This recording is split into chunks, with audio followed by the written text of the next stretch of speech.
मेरे दिव्य गुरुदेव परमहंस योगानंद जी के द्वारा ये टॉपिक संभाव में स्थित होना विकास की कुंजी है, यानी कि इवन माइंडेडनेस स्टेज को रखना विकास के लिए लाभदायक है।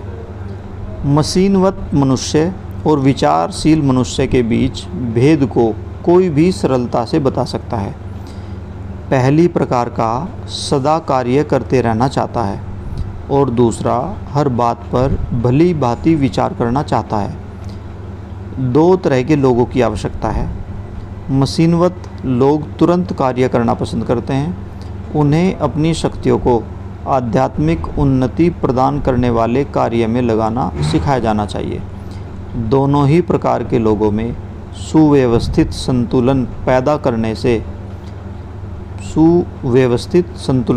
करने में सहायतार्थ मैं परामर्श दूंगा कि मशीनवत लोगों को ध्यान करना एवं अधिक विचार करना चाहिए और विचारशील लोगों को ध्यान और अधिक कार्य करना चाहिए। अधिक खाना, धूम्रपान करना, नशा करना आदि जैसी बुरी आदतों की चपेट में फंसे लोगों के साथ व्यवहार में सावधानी बरतनी चाहिए। इच्छा पूर्ति में बाधा क्रोध का कारण बनती है। यदि आप खाने के लालची व्यक्ति के सामने से भोजन को हटा लेंगे तो वह क्रोधित हो जाएगा। इंद्रियों के ऐसे दासों की सहायता का प्रयत्न करना तब तक बेकार है जब तक वे स्वयं अपने सच्चे सुधार की सच्ची इच्छा व्यक्त न करें।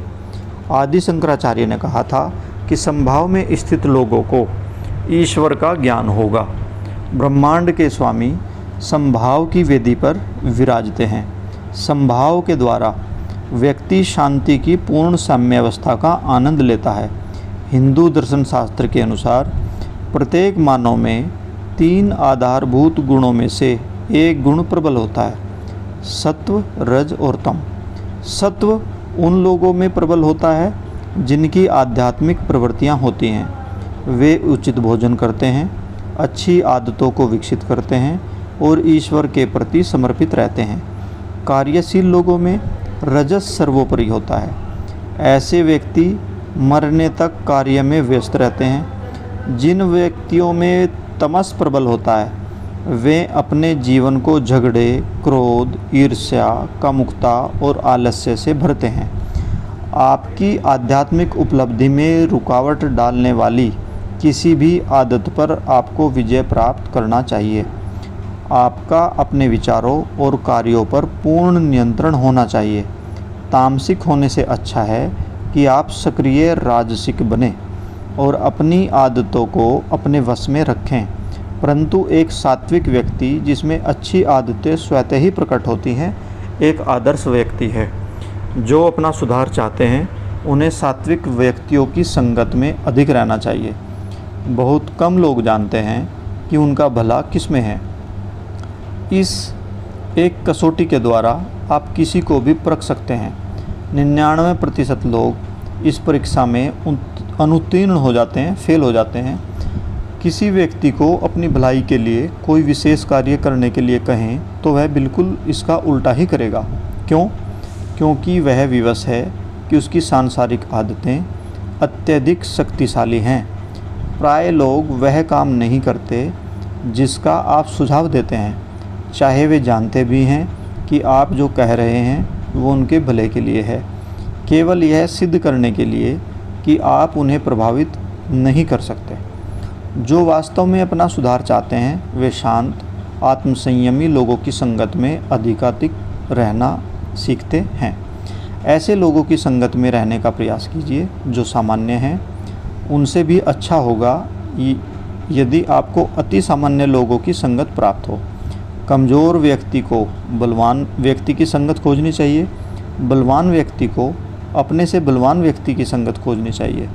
जब तक कोई पहलवान अपने से अधिक बलिष्ठ पहलवान के साथ अभ्यास नहीं करता तब तक उसकी शक्ति बढ़ नहीं सकती। मनुष्य में पशुत्व के लक्षण, दूसरों में सत्व, रज और तम के मानसिक गुणों का आकलन करने के बाद आप उनके शारीरिक व्यवहार का विश्लेषण कर सकते हैं। कुछ लोग कहते हैं औरतें बातूनी होती हैं, परंतु पुरुष भी उतने ही बातूनी हो सकते हैं। बिल्ली एक पालतू चिड़िया को खाकर अपने निंदनीय कार्य के प्रति भोलेपन का बहाना बनाने के लिए योगी की भांति शांति से बैठ सकती है। कुछ लोग दूसरों की शांति और आनंद को भंग करने में अपने आप को आनंदित महसूस करते हैं। उनका एकमात्र उद्देश्य दूसरों को अशांत और दुखी करना होता है। परभक्षी भेड़ियों की तरह वे समाज में घूमते रहते हैं और दूसरों के साथ लड़ाई करने का बहाना ढूंढते रहते हैं। कुछ प्रकार के लोगों की तुलना नीलकंठ के साथ की जाती है। सदैव कुछ न कुछ बोलते ही रहते हैं। यह कहा जाता है कि पहले पुरुष की रचना की गई और फिर देव तचस्त्री ने चंद्रमा की सौम्यता ली और राजहंस के वक्ष के खोए हुए कोमलता, फूलों की सुंदरता और नीलकंठ की चटर-पटर ली और फिर इन सब को मिलाकर स्त्री की रचना की और पुरुष बहुत खुश हो गया। परंतु कुछ समय के बाद वह तपस्वी के पास गया और बोला, स्त्री एक सुंदर रचना है, मैं इसकी वास्तव में प्रशंसा करता हूँ, परंतु यह बिना रुके लगातार बोलती रहती है और मेरे जीवन की मुसीबत बन गई है, कृपया इसे वापस ले लो। 2 महीने बाद पुरुष तपस्वी के पास फिर गया और बोला, मैं बहुत उदास हो गया हूँ, कृपया उस स्त्री को वापस दे दें। परंतु कुछ समय के बाद वह वापस आया और बोला, कृपया फिर से वापस ले लें। इस बार तपस्वी ने कहा, नहीं, अब तुम्हें उसको रखना ही होगा। बेचारा पुरुष, वह स्त्री के साथ भी नहीं रह सकता था और उसके बिना भी नहीं रह सकता था।